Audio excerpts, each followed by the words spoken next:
Welcome to Command Control Power, the longest-running Apple consulting podcast. For over a decade, we've delivered weekly episodes filled with epic tech support stories, troubleshooting insights, discussions about managing clients and businesses, and interviews with industry colleagues and vendors, all tailored for our pro listeners. We also offer exclusive content through Patreon. This private podcast feed is designed specifically for IT professionals, providing valuable advice and guidance on tackling the more complex aspects of running your practice, working with clients and employees, and managing device fleets. With a modest monthly contribution, you'll gain access to a wealth of advanced Apple expertise, meaningful connections, and a community driven by a shared passion for Apple technology. Visit commandcontrolpower.com and click support to learn more. We're pleased to welcome you back for part 2 of our conversation with Michael Thompson of Origin 84.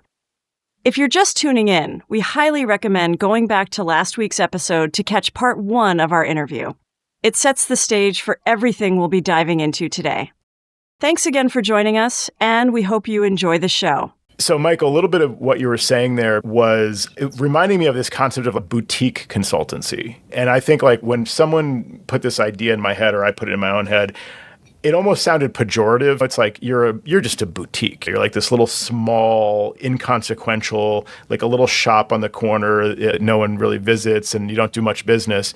And I always looked at it that's the pejorative stance, but I've looked at it as this, it's the white glove approach, if that term is still around. It's the idea of, it's the human touch. Like we are communicating with people as people, we can empathize with them, we can provide an additional level of support.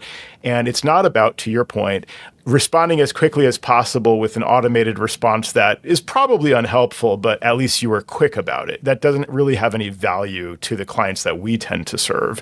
And some of our maybe competitors out there have the growth mindset of being as big as possible, huge scale, where they can own a lot of the market.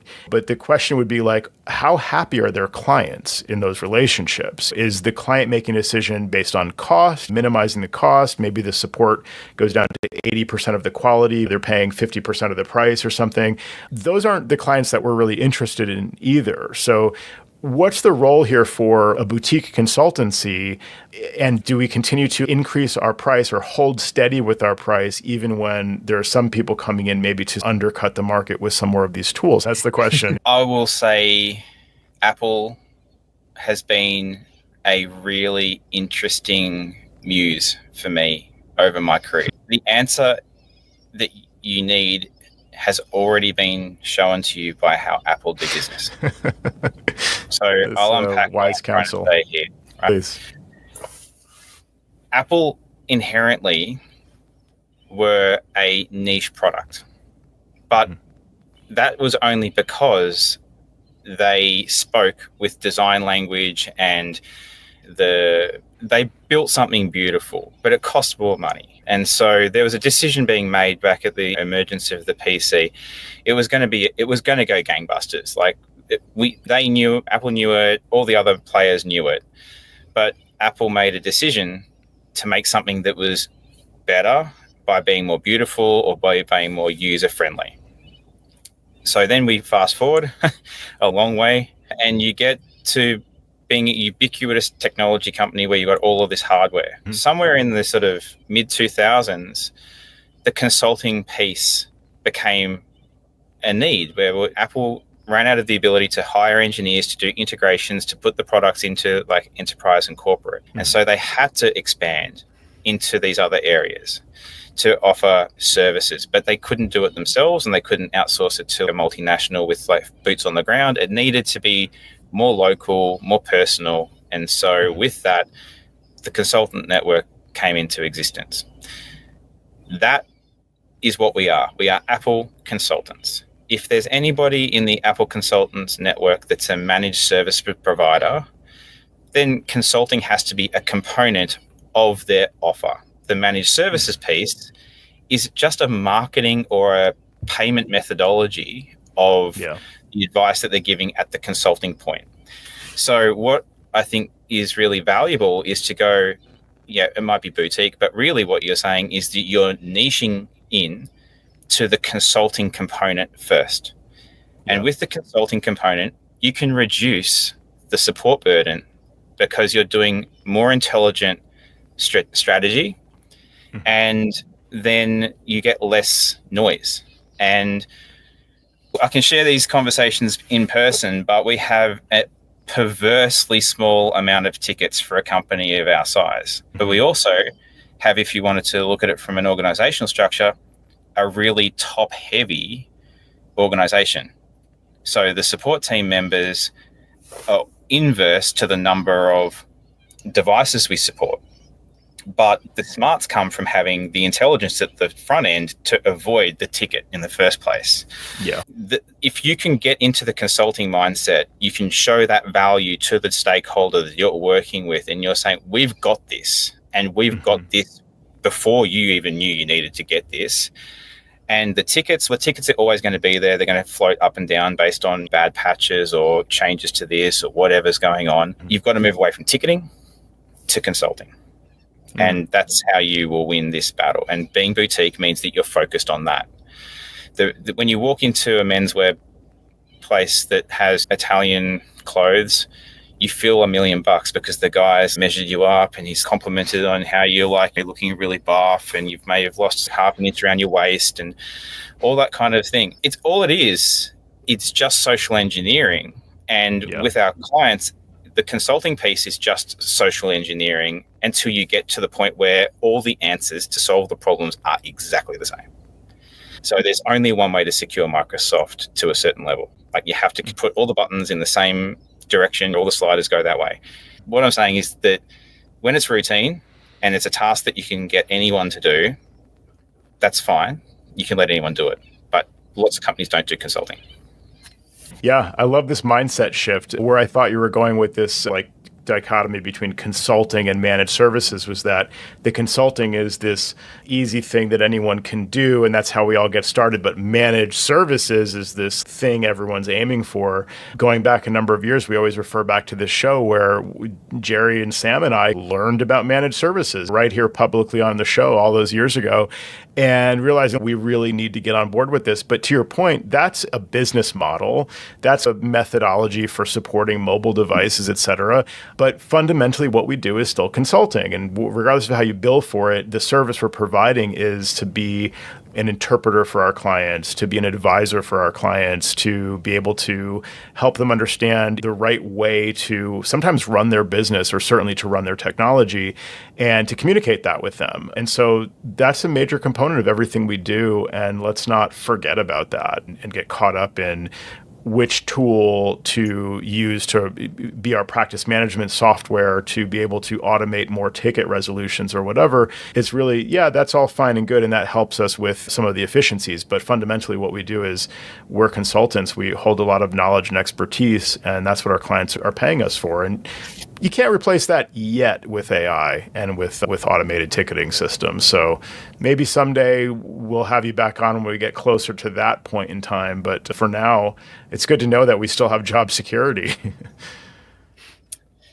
Yeah, there's a user between the keyboard and the computer. You're going to have a job. And so until we've outsourced the humans, then we're all right. Someday we're going to be arguing with AI in the same way that today we say, please don't hallucinate. We're going to be arguing with AI because they're going to replace the humans at some point. So to your point, at some point, maybe there won't be a human in between the keyboard and chair that's responsible for 90% of the issues. It'll be an AI that's responsible for the same issues, and we're going to be arguing with them on the internet. That's a dystopian future I don't want to imagine, but yeah, we're not far away. And my last thing I'll say about MSP is that we haven't ever worked in an MSP because we managed to somehow luckily avoid that because they didn't exist when we were going through our career journey. And if you want to work in an MSP, the first thing I would suggest you do is you go to Reddit into the MSP section and just read how horrible it is to work at an MSP.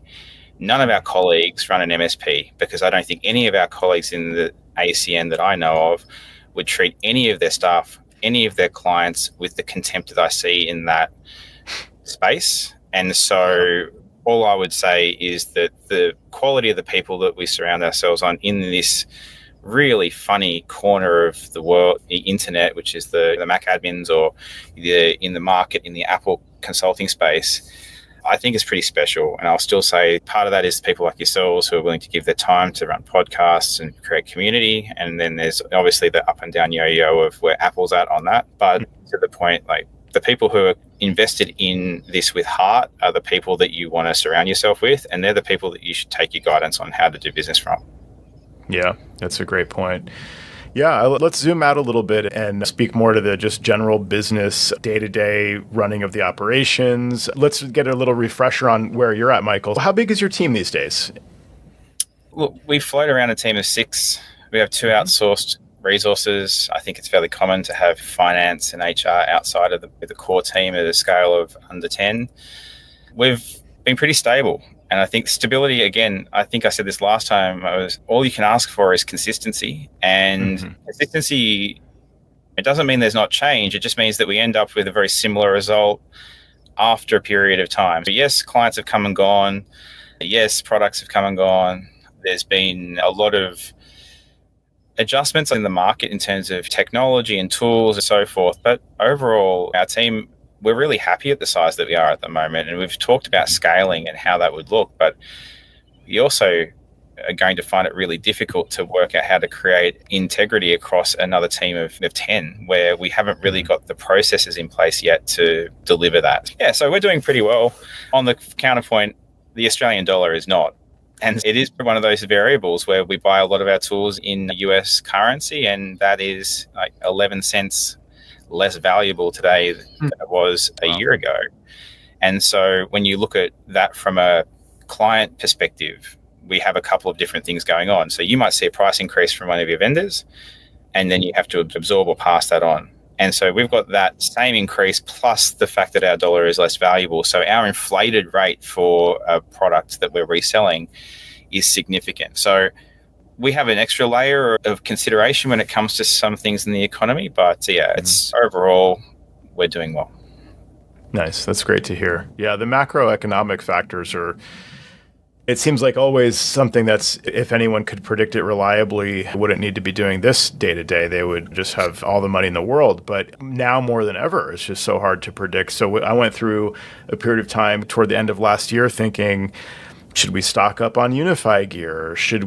How can we try and be one step ahead of whatever prediction models might say? And now here we are making these same kinds of guesses. Should we buy inventory now before it's all marked up quite a bit? I'm seeing people talk about including the tariff kind of tax line on an invoice, like actually call attention to the fact that this is this extra arbitrary cost that's being added onto things. Of course, we're service providers, and so our hard costs don't change that much, but tools have gone up in price. And here I am trying to justify my next rate increase already. Based on inflation, you do have to regularly tune those things. I forget if you've mentioned in the past, Michael, adding something in where there's an expected increase over time to a contract. Yeah, so our contracts they've got some work to be done because they've not really changed since about 2017 in terms of their structure. And I think the price that we put forward for our clients is an annual price. And they can break that down however they see fit. They can divide it by the number of people, the number of locations, the number of months. I don't really mind. I know for me to take on a client of that level of complexity, I want this many tens of thousands of dollars per year. And if they don't want to pay that and they're in a meeting and they don't have that budget, it's a very clear no. Mismatch, rather than coming in and saying, oh, it's this much per person, and they try and do the mental arithmetic on the call and trying to scale it out. We just don't do that. If you don't have a budget of this much money, then we're not the right people for you. And it shows the maturity of the person on the other side of the desk. Yeah. That being said, we do put a standard clause in the contract that the rates will increase, and it was set at 2.5%. And that was a trip clause mainly. So if we didn't negotiate a new contract, that it didn't move, and they would go, finance said that your increase on this invoice is higher than the one before. I'm like, that's because you didn't take the meeting I've been trying to get for 3 months to try and talk about your agreement, because it's no longer relevant to what we actually do. So you have to have these mechanisms in there to get people to the table to talk. And I find that money's a really good one.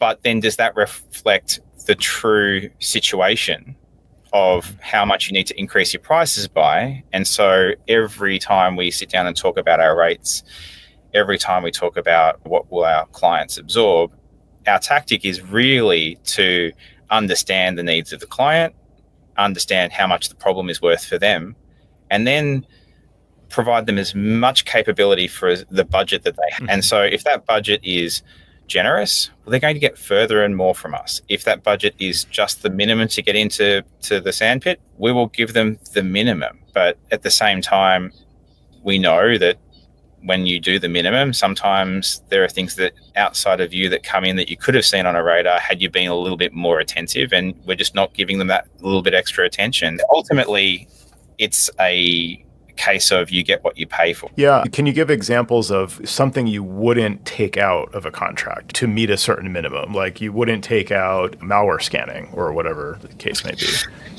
Yeah. Again, I suppose it comes back to business model. We only charge for consulting.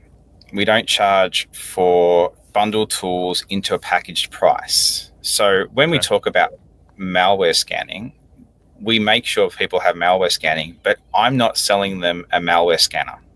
I'm also not selling them an RMM tool, or I'm not selling them the MDM.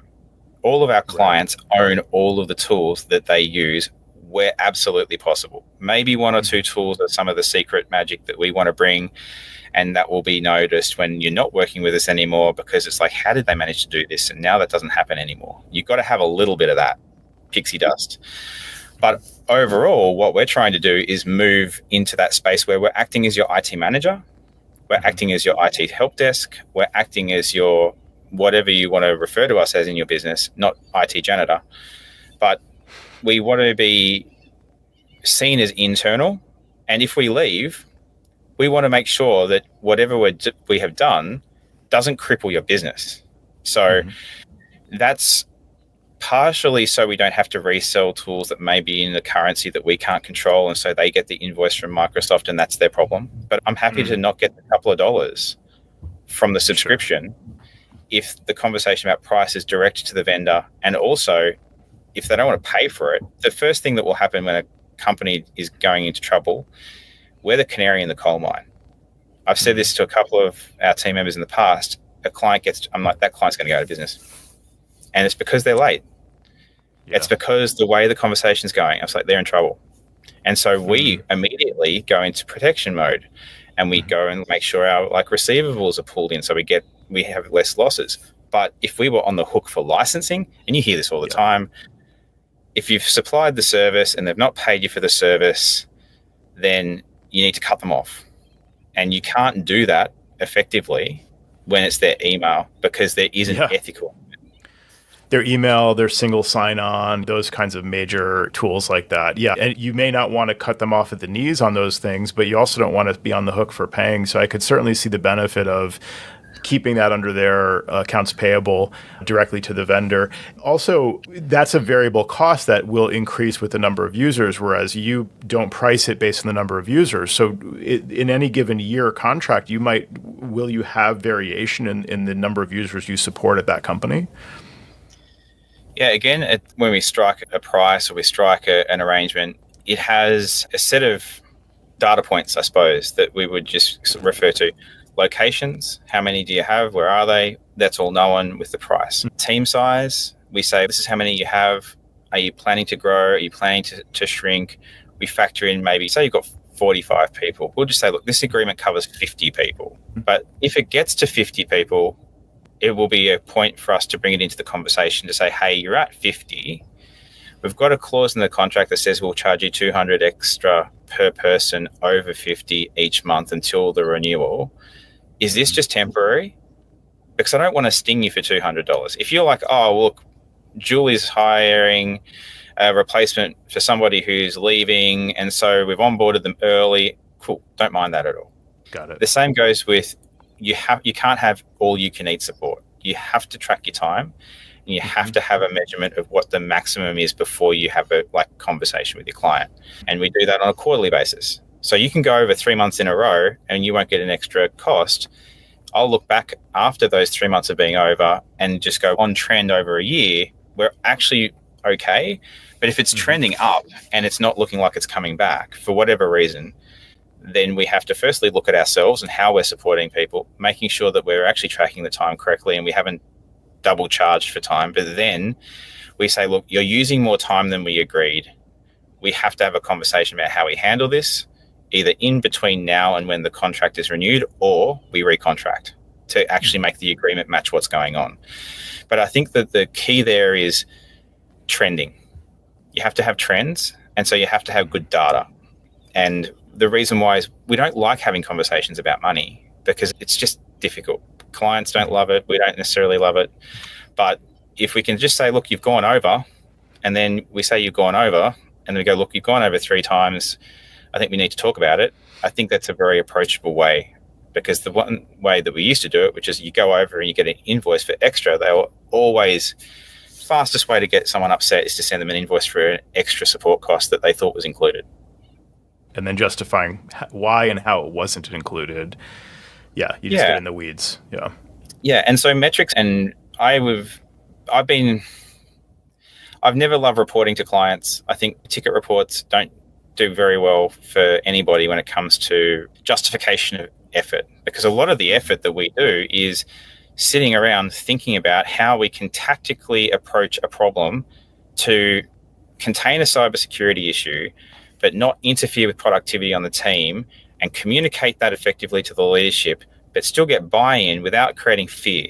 And so like you can imagine you have those sort of gymnastics yourselves, and usually it's our closest loved ones that hear version 1 and version 2 of it, and then we put it out there into the world, and then they hear the response. I usually say that my wife is probably the best test case on any of this stuff, because she hears me think it through. And so when we get to that's all time, and we now call that time when we're focusing on that. We actually put that in as billable time, because it's not benefiting my business. It's benefiting their business. So when we have a meeting for 30 minutes and it's got a strategic engineer and myself and somebody else in it, that's an hour and a half that goes against the client, because if we don't put it in there and we're only recording time against tickets, then it's very skewed what we do. Yeah, totally agree. Yeah. Jerry, do you have a similar approach on time tracking, or how do you handle this kind of scenario? Michael, I think I might have asked you this on the last show. Where did you get these chops? Where did you get these analytical skills? And you're obviously, if you're not watching the show, you're a fairly young man. How did you arrive at where you are now? Because certainly I'm just sitting here most of the time pretty dumbfounded in the fact that in a very methodical, very well thought out way, you have answers to all these nuances that we see on a day-to-day basis. And a lot of what you're talking about, you're generally working with larger institutions or maybe small offices where I don't want to speak for Joe, but I'm not seeing that. I've got the mom and the pop shops. I've got a few big clients, and then the rest of it is residential. So I don't necessarily have a lot of these challenging conversations that you're talking about, or subtle nuances to operating a medium to larger organization. But getting back to you, did you go to business school? Are you just naturally adept at this? Because it just strikes me how much you have a grasp of the situation. Yeah. I actually didn't go to business school. My background is that I trained as an architect. I did an undergraduate degree, and I didn't ever practice at all. So I have a degree that I didn't use. And I think that's common for a lot of people who get to the end of something that they started off thinking when they were young, this is what you want to be. You get into the degree and it wasn't what you thought it was. However, if you flip the title of the degree from architecture and you put it into a degree in analytical thinking and critical analysis, right? So you have problems, you have a need, you have constraints, and you have all of these things. And so I think that education, a design education, really did help me go, I can't include every idea I've ever had in this design because it's not going to be like efficient or functional. So from that perspective, that's where my education was founded. But I think the true education that I had was probably through my teenage years when you're working with small business. How quaint is this? Back in the 90s, I worked in a gas station pumping gas. I used to get paid for that. I used to wash windows on cars and check the oil. It's a simpler time, and I love it. I wish I could go back to it some days. But you meet a lot of people too. and you have to come at those people how they are. And it might be a mum with a car full of kids that doesn't have a lot of money, and she's just like, get me out of here as fast as possible. You have someone who's got an expensive car, who's got all the time in the world. And so I think that the school of life teaches you how to approach people. So with the analytical from the architecture, with the learning how to deal with people, and then getting broad knowledge of the world, going and traveling and seeing different things, that has been a key part as well. I have lived in America. I did work with ultra wealthy people in ski resorts and see how the mechanisms of that like ski industry works, where there are people that are part of the machine at the bottom and the people at the top fly in. And when you work out that you're a ski instructor and you're the story that someone goes home and tells their friends about, I'm a product. So I don't know how to answer the question, but it's from all places. But ultimately, when you get to... I just interrupt. I think you're underestimating your gift that you have, because we all walk through similar doors. I was a car hop at a Toyota dealer years ago, and I'm not sure I have the management skills that you have. I think you deserve a lot more praise than that. But thank you. It's fascinating. Yeah. The thing that I'm most proud of in my life has been the fact that I have employed people and I pay their mortgages and I put their kids through school. It is a massive privilege that people trust me as their employer to home them, to educate, to put food on the table. And I take that really seriously. It's scary to think, if you step back, how many kids that I've helped pay through school and how many months of mortgage payments that my staff have made, or rental commitments, or whatever it is. And also there's been things where they just had like dreams and they've fulfilled them. They want to travel, and so we'll give you the time to do that. So overall, I think being an employer has also informed that. Yeah, I don't think the answer is simple, but I think it's just this beautiful amalgam of different things that have made me who I am. It certainly shows. So tell us a little bit about yourself in terms of your personal time, especially maybe in the coming year or this past year. How much time do you take for yourself in the course of a normal year, and what do you do? Yeah, well, look, a year ago, we were talking about me coming to the US to go to ACES, and a big part of that conversation was about me building fences in the desert. So I actually did come to ACES. I caught up with a few wonderful people there. Salt Lake City is probably my favorite city in the US. But I went down the Grand Staircase and did a reconnaissance, which was to go through the desert and look at all the fences that the cattle, because I don't know much about this, but I'll teach you about it. In the desert, in the national, let me say this, I can't remember what they're called. They're not Bureau national of Land park. Management, BLM land, maybe? BLM land, yep. Okay. So BLM land, they allow cattle graziers to run cattle on their ranches. Then open ranges, yep. Yeah, and so they put fences in to keep the cattle where they need to be, but then they get damaged over time, and when they get damaged, the native wildlife either can't get under it, or they can't get over it, or they get stuck in it. And so there was a survey to make sure that the fences were safe for the migrating deer. Okay. And so, yeah, I went out into your Utah desert, and it was fabulous. I would recommend anybody go down into South Utah. It is just an amazing country. You need more than a weekend to do it. But yeah, it was fantastic. And I think that sort of time away from my day-to-day, away from my family, my business, my culture, is actually really valuable to get that perspective. And so this year again, although I will admit it is less than 4 weeks until the actual ACES conference, and I am still on the fence whether I will buy an airline ticket, I am planning to come to Austin to the ACES conference, because although I am nervous about the economic and the political climate, I am so excited to see all the people who are actually emerging as the speakers for this version of the conference. Now, there are people here who I have had conversations with privately, people who have been enigmatic, where I've never spoken to them and I've never heard them. People refer to them as this person. I'm like, this would be great. I'd love to meet them. My plan is to come across again to the US, but this time I'm going to come for a 4-week stay. So I'm looking forward to coming across, having a bit longer time. And then, so I recharge by taking breaks, which justified by business expense to travel overseas, and then add on some personal time. And how do you sell that to your wife, being away for 4 weeks? How does that work? It's interesting. My wife works in the music industry, so she spends a lot of time away from home. Okay, So it's not a tit for tat, and there's certainly not like we don't chalk up my nights away versus your nights away, because it gets quite depressing at the end of the year where we go, we spent this many nights apart. But ultimately my goal is to be able to just continue the business, to have the information that I can learn to make it operate more efficiently, keep the people who we have employed with like smarter, faster, brighter, whatever the things are that we do learn, and when we come together as consultants, and then the second half of the year have a bit of time to myself. So yeah, I haven't had a break for a while, but I'm looking forward to actually having some actual holiday time with my family. And do you intend to do more fence mending? No, not this trip. This trip, it's all about my holidays, isn't it? So this trip, I'm actually looking to go into Idaho and into Montana. And if you haven't watched Yellowstone, I ski instructed in Montana, and it is a place that calls me back. So I'm looking forward to getting back there. Although all of the things in like the Yellowstone show being true, such as ski resorts and airports and development and yuppies, all those things will be there now, which we didn't have back then. But I just want to go back and see what it's like. So you must have skied at Jackson Hole, right? I understand that's one of the better places to go skiing. Yep. Yeah, the Rockies are great. Skiing is now a premium sport, though. Like, you have to be fairly wealthy to have a weekend on Oh my gosh, yeah. We were talking about really it a couple months back.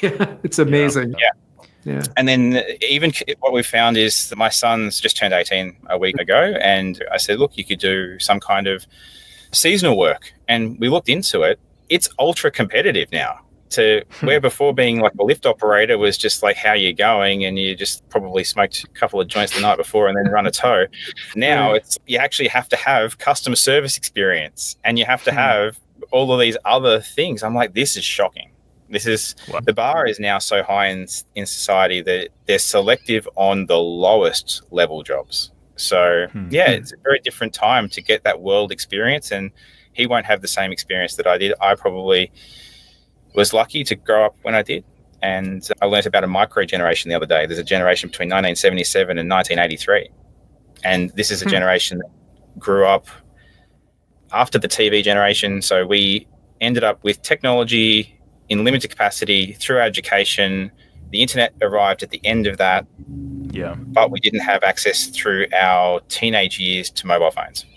A very specific category of people. I'm a member of that generation, and I think it's a really like consequential like timeline to have grown up a little before the internet, to have witnessed it taking over, but like you said, not have the mobile phones be ubiquitous and have technology in everything, so we could see the before and the after and leverage it to some degree potentially. Yeah, and we know where people are all the time, and I don't still feel comfortable necessarily checking where my kids are on the phone, but they don't have any problem. All their mates know exactly where they are. And it's just, I find this disturbing. And so I was one of the first people in my friend group to get a mobile phone. And I used to get incoming phone calls from parents. Is Patrick with you? No. Right. He's not. Okay.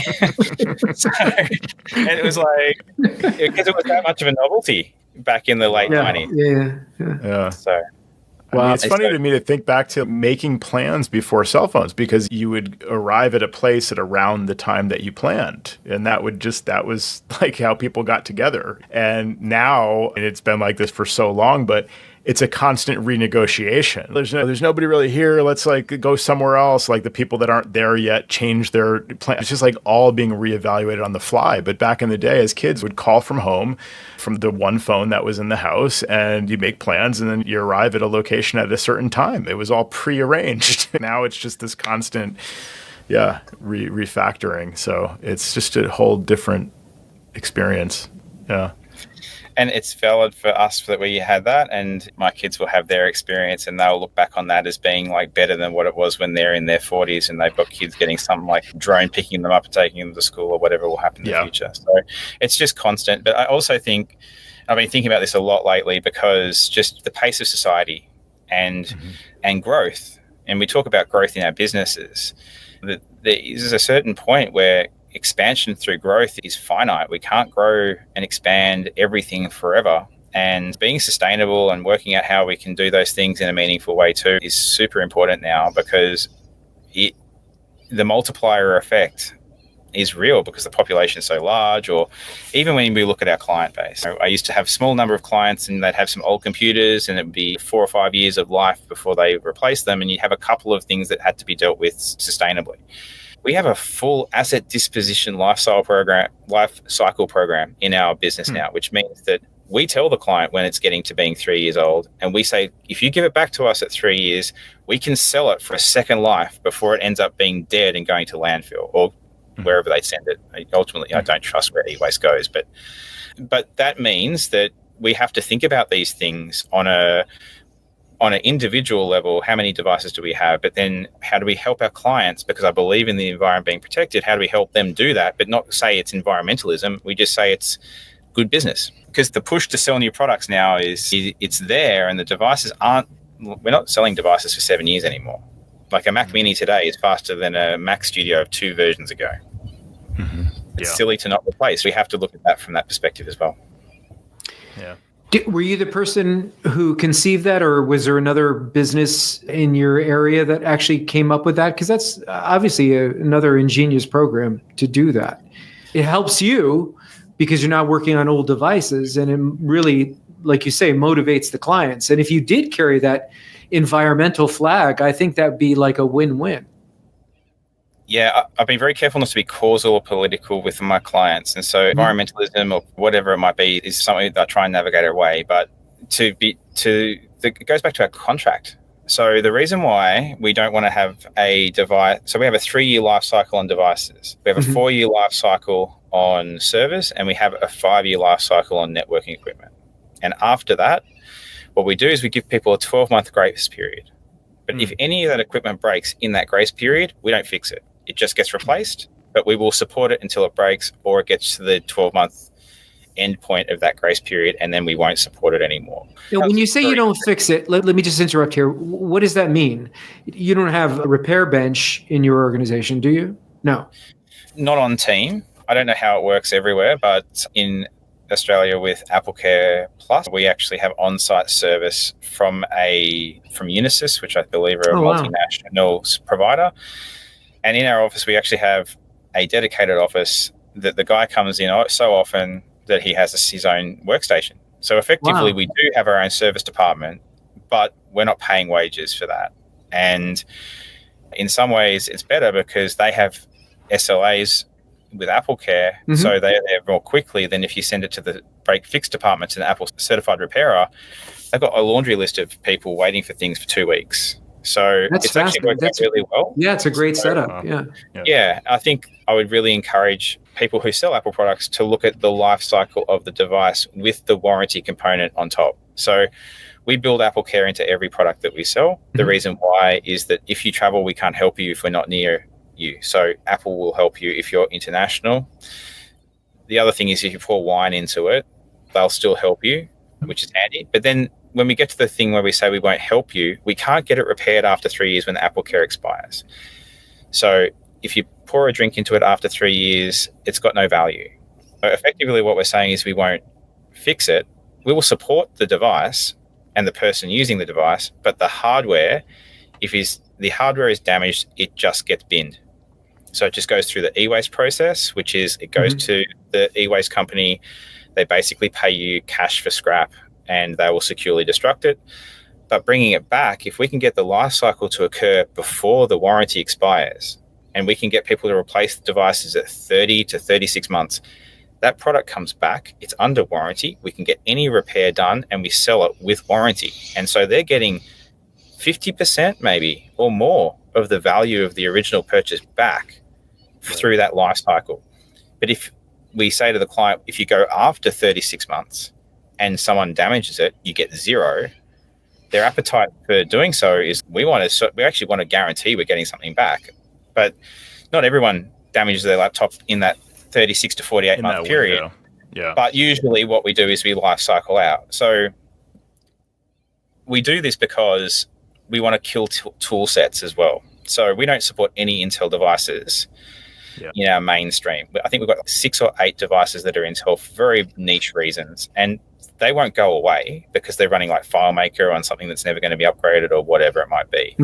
But again, if that device stops working, it's very hard to continue to support that. So the company have to be aware they're gliding slowly into the side of a hill, and it's going to happen one day.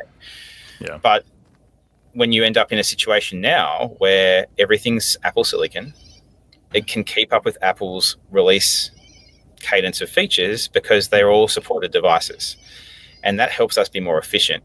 So the benefit to us is that we don't spin our wheels working on a device that's out of warranty to get it repaired. We can keep our tool set lean. We can cut functionality off things that we don't have to worry about.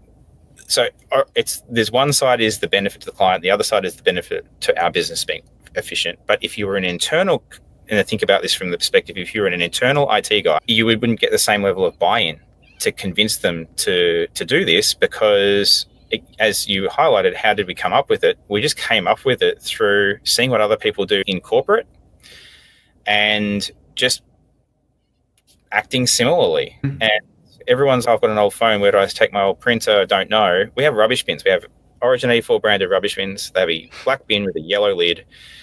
It's an e-waste bin, and we will give it to a client and they can fill it up, or we just take it out now and then. And people can bring stuff in from home, or I don't care where it comes from. It's just a service.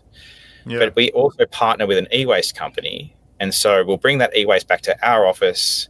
We'll split it into just general e-waste, and then there's like higher value. So that's the computers that might either able to be repurposed or they have to be shredded, and then we have to get a destruction certificate. And then we're diverting this away from landfill. And then if there's value in it, if we've got that life cycle where we've just rolled out 10 devices to a company, 10 devices will come back. Some will be broken, but they're probably going to get $6,000 back from first generation M1 16-inch Pro. Yeah, that's off the bottom line for them. We can just take that off the next invoice. Yeah, it's a great solution.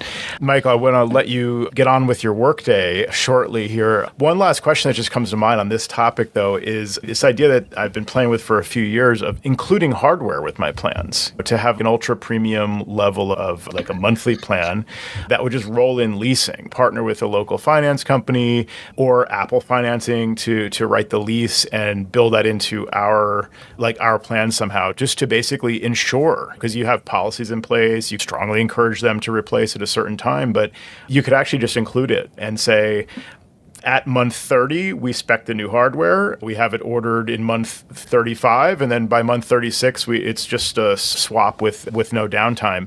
Have you thought about that idea at all? Have you ever toyed with doing that? Yeah, so in the way that you're talking about it, we did explore working with a finance company to do something similar to that. We decided to not go down that path because the finance model that the client was facing on a percentage basis was just not competitive. We have in the past purchased equipment and owned the equipment and effectively done a managed service with hardware, but we are owning it and they are paying on a upfront basis though. They're paying annually in advance because I'm not a bank. Okay. So I don't want to cash flow all of that hardware. But interesting you point this out because there are areas where it does make sense to be a managed provider. So we talk about managed services and we think about what our colleagues bandy around as like people, device, whatever. A true managed service would be if you say, we're going to give you a network in your office and the network is at the standard that you need the network to be, and we will guarantee that the network is up. So you're delivering an outcome, not a widget. And I think that's where we're happy to go into that managed services or device or service as a service, I don't know what you call it. But when it comes down to the individual device, there's just too many things that can go wrong. Just your pin, again, it goes like to selling licensing from Microsoft, and Microsoft makes some variation. The client doesn't like it. The same goes if you pin yourself to a finance company and they do a variation and that doesn't reflect well, then they don't like you because you refer them. And I think that's really important. Like, our reputation is important. It's not going to make you lots of money. You're better off finding things like backblaze rebates. Push on something that actually provides value to the person. It provides you a drip feed revenue silently. So I would say steer clear around that. But assets, so if I was to talk about anything that's really transformed our business in the last 12 months, it's account management. A dedicated account manager. We started with him at the beginning of 2024. He wasn't an account manager. He actually came from a break-fix Apple shop, and he's become a great account manager. And the thing that has been good about that is he cares about devices. And so asset management is a big part of what he cares about. So Tim is great at saying, here's a device, it's come back, it's broken, let me get it fixed for you. The client thinks it's great because we're fixing the device before it goes back to the next person. He's also proactive in saying, here's the life cycle of these devices. And we've moved into a new asset management platform that's outside of our PSA, which the client owns. And inside that, it has the price that they paid for it. It has when is it going to fall into a replacement window. So when someone rings in and it's my computer is slow and it's in a replacement window, we can just go to the owner and say, hey, underperforming computer in the replacement window, can we get an approval? And it's really straightened out a lot of this stuff. But he'll also update the product that's replacing that product when it's, so each time if it's an M1 Air and M4 Air is out, he'll just go in and put, this is the new replacement model and this is the price. And so all he's doing is moving all of these things that we used to do reactively on a programmatic basis. And then each time he wants to do a call about hardware, all the information's there. And if the client wants to check into their asset platform, they can see what assets are issued to certain people and they start to see these numbers in there as well. So I think account management and asset management in terms of a sales branch of our business, and we do sell Apple. So we are an Apple reseller, and that gives us a competitive advantage over people who are not. But we do make a significant, over a course of a year, amount of sales of Apple devices. It's not an insignificant number. And because of that just sheer volume of dollars, we need to be careful that people don't associate that line item in their accounting system with Origin 84 as just being about services. Because they go, we gave you $250,000 last year. So, but firstly, you got 50 computers out of it. Exactly. We replace all your fleet, and my contract is a small component of that. And the thing is that we don't make very much money on that stuff.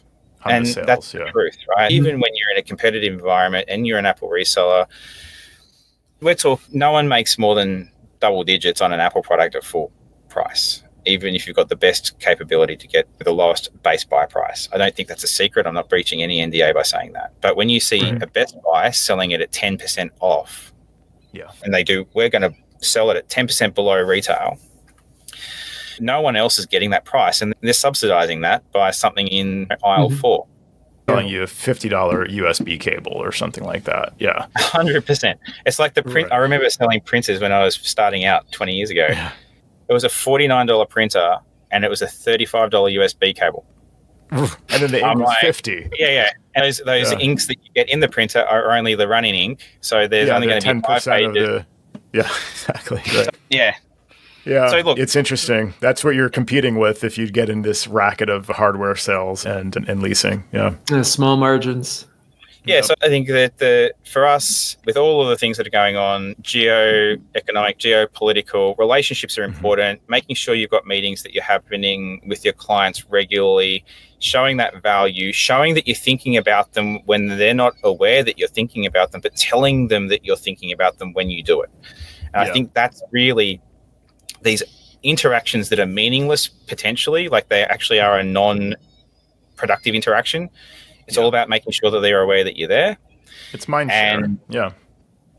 And so we need to bring ourselves out of the janitor's cupboard and be like trying to get ourselves as close as we can to sit at the seat that we want, which is the one next to the CEO.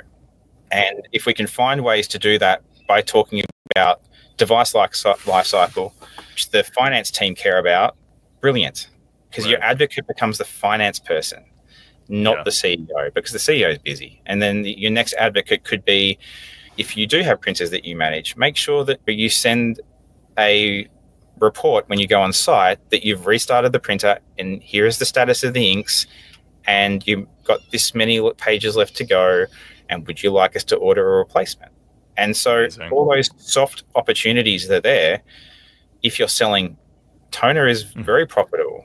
So I think that this is the moment in time where looking at those revenue streams, rather than attaching extra value to widgets that go to a device or a person, look around more, see what opportunities there are to make the internet faster, recontract the internet with a vendor that gives you a commission, upgrade the firewall to 2.5 or 10 gig or whatever it is today, and don't necessarily replace the Wi-Fi, just replace the firewall and the internet connection as phase one, and just say maybe in a year's time we'll do the Wi-Fi, because Wi-Fi is always moving. So I think, smart. Again, like, this is really my mantra, which is just the more you talk, the more you find, and more problems that are coming up that we can solve. And that makes us more sticky and valuable, rather than going, it's hard to leave.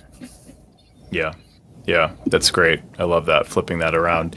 Michael, we could talk to you for another 2 hours, I'm sure, and harvest a lot more knowledge from your brain that Jerry has praised inadequately, because you're just a wealth of information here and sensible ways of running your business that I think a lot of people at all different scales can benefit from, the 5 to the 50 user operations. Really appreciate all your time. It's been great to check in with you again. I do hope to see you at ACES, maybe even somewhere along the way of your travels. Yeah, well, anyone interested, reach out to me on the Mac Admins. I'll be in Austin and hopefully a couple of days ahead of the conference. And then look, if anyone's got a beach house or a ski chalet or something that they want to throw at me for a couple of nights, I'm happy to go anywhere for free accommodation, because I love seeing different parts of America. But yeah, look, thanks again to you for having me on. And I really appreciate the work that you do as well. I have to throw in a little me too here, Michael. You're, like I say, you're so generous with your knowledge that you, like an open book, you don't hold back, and you've given a real gift to the Mac Admins community. Anybody who listens to this show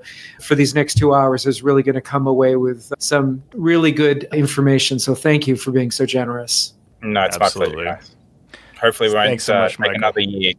Absolutely. Yeah. Great deep dive on AI, and great hearing more about your business practices as well. Look forward to the next time and seeing you at ACES. Thanks again.